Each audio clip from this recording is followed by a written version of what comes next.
अशोक चौधरी की कोई क्रेडिबिलिटी दलित बिरादरी में नहीं है। सब लोग इस बात को समझते हैं। तो वो अपना पद और मंत्री पद बचाने की जुग्गत में बेचारे बयान देते रहते हैं, तो खुद ही हेल्पलेस हैं। नहीं, उसको बंद किया जाना चाहिए। भाई भाई में झगड़ा, भाई बहन में झगड़ा, पूरे परिवार में झगड़ा फैलाने का काम नीतीश जी की सरकार कर रही है। ये सर्वे बंद होना चाहिए। ये क्या मतलब है भाई कि आप घर परिवार में झगड़ा लगा दीजिए, ऑफिसर्स को सीईओ बीडीओ सब पैसा कमाने में लग गया। बिजली केवल नहीं कटने का समस्या नहीं है, इसमें जहां आपके घर में 500-700 बिल आता था वो सीधे 4,000-5,000 पे पहुंच गया।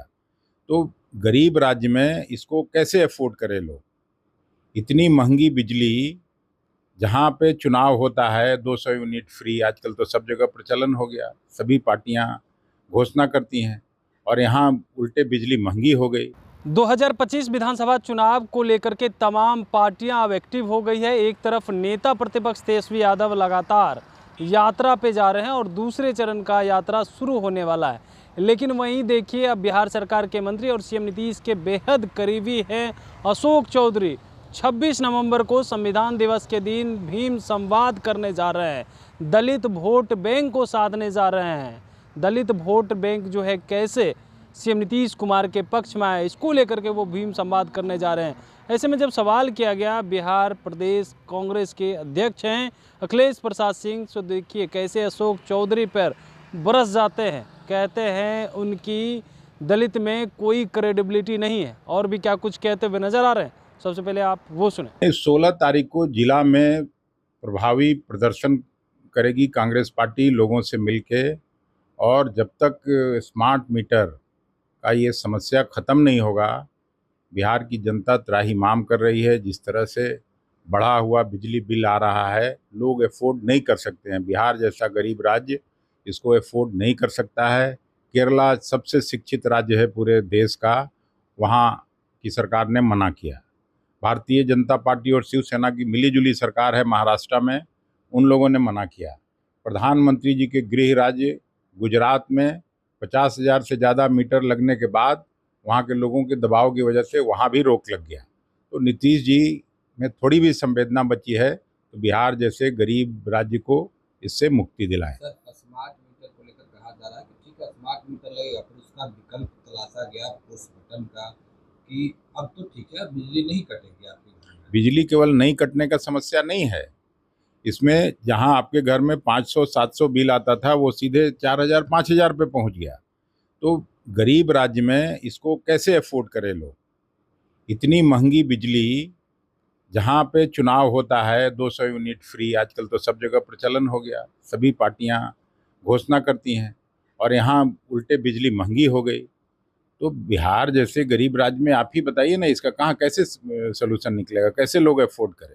सर, पार्टी के जो लोग हैं वो क्रेडिट लेने के लिए लगे हुए हैं। आरजेडी के लोग कह रहे हैं कि पहले देखिए, कांग्रेस पार्टी 2 महीना से इस आंदोलन में लगी हुई है। जब लोग लगातार फ़ोन करने लगे, बेतिया में, चनपटिया में, बगहा में, मोतिहारी में, मुजफ्फरपुर में, मधुबनी में, सब जगह। और आपको अगर याद होगा तो पिछले 19 सितंबर को कांग्रेस सेवा दल के लोगों ने यात्रा की थी जन जागरण के लिए, यहाँ से लेके बोधगया तक 150 किलोमीटर की पदयात्रा की, और उसका समापन फिर बोधगया में जाके हम लोगों ने कराया। और उसके बाद जन जागरण सप्ताह 2 तारीख से 7 तारीख तक, जिसमें हमने शुरू किया था नालंदा से, और भभुआ में 5 तारीख को मीटिंग हुई थी जिसमें आदरणीय मोहन प्रकाश जी भी सम्मिलित हुए थे, कांग्रेस के जो प्रभारी हैं बिहार के। और भारी वहाँ जनसमूह उपस्थित हुआ था, और सब लोगों ने एक स्वर से इसको स्वीकार किया कि बिजली का दर बहुत ज़्यादा बढ़ गया है स्मार्ट मीटर लगने के बाद, तो हम लोग अफोर्ड नहीं कर सकते हैं। तो कांग्रेस पार्टी रिस्पॉन्सिबल पार्टी है, और इसको हम लोग मूक दर्शक होके कांग्रेस नीतीश और मोदी सरकार के इस नीति को मूक दर्शक होके नहीं देख सकते। इसका हम लोग मुखालफत करेंगे और जनता को सहूलियत दिलाने का काम करेंगे। 16 अक्टूबर से नेता प्रतिपक्ष तेजस्वी यादव फिर से बिहार यात्रा पर निकले हुए, लेकिन विपक्ष बोलते हैं बाढ़ के समय में तो गायब होते हैं नेता प्रतिपक्ष, और अब यात्रा पर निकल रहे हैं। अरे भाई, जिसको काम करना है, आपको बिहार की जनता ने शासन सत्ता की चाबी सौंपी, और आप कमेंट करके नहीं बच सकते हैं। अपने उत्तरदायित्वों का निर्वहन करिए। तेजस्वी यादव और विपक्ष के पर निशाना साधने के बजाय जनता की सहूलियत बढ़ाइए, जनता की सुख सुविधा का ख्याल करिए। बढ़ती हुई महंगाई और बेरोजगारी से पूरी जनता बिहार की त्रस्त है। आधा आदमी पानी में डूबा हुआ है, घर बार छोड़ के ऊंचे स्थान पर। न उनको भोजन की ठीक से व्यवस्था है, न दवाई की व्यवस्था है, न जानवरों के रहने की व्यवस्था है। उस पर काम करना चाहिए सरकार को, बजाय कि इधर उधर का कमेंट करें। लेकिन 2025 का विधानसभा का चुनाव है, ऐसे में दलित वोटरों को साधने की अब कहीं कोशिश की जा रही है। अब अशोक चौधरी हैं, फिर से भीम संसद का आयोजन के संविधान बचाने की बात कर रहे हैं और दलितों को जुटान करने वाले अशोक हैं। चौधरी की कोई क्रेडिबिलिटी दलित बिरादरी में नहीं है, सब लोग इस बात को समझते हैं। तो वो अपना पद और मंत्री पद बचाने की जुग्गत में बेचारे बयान देते रहते हैं, तो खुद ही हेल्पलेस हैं। बिहार में उपचुनाव होना है, इसको लेकर महागठबंधन के लोग बिहार में उपचुनाव होना है, इसको लेकर आप लोग कितने तैयार हैं? मतलब महागठबंधन से आगे यहाँ की जनता है कि कैसे इस सरकार से मुक्ति मिले। बिहार में एक और गंभीर मुद्दा था जमीन सर्वे को लेकर। नहीं, उसको बंद किया जाना चाहिए। भाई भाई में झगड़ा, भाई बहन में झगड़ा, पूरे परिवार में झगड़ा फैलाने का काम नीतीश जी की सरकार कर रही है। ये सर्वे बंद होना चाहिए।